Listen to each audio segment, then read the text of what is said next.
यसरी डुबान भइरहेको अवस्था छ। यहाँ माथि देखिहाल्नु हो तपाईँहरूले पानीमा पुरा बिजोग भइरहेको।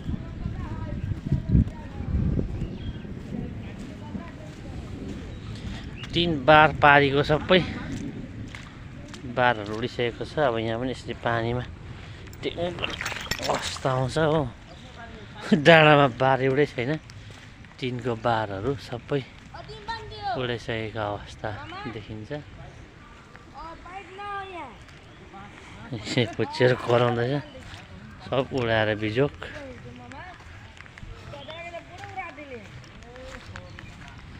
सिराको पसल उडाएर बिजोक। ठिक बा माथि डाँडाबाट हेर्दैछौ ट्रेन भएर।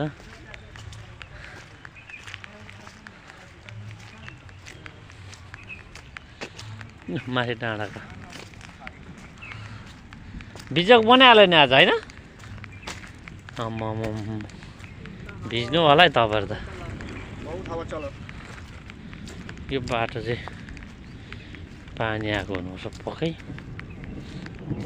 खोलै हुनुपर्छ यो बाटो। डाँडा त्यसरी गयो नि।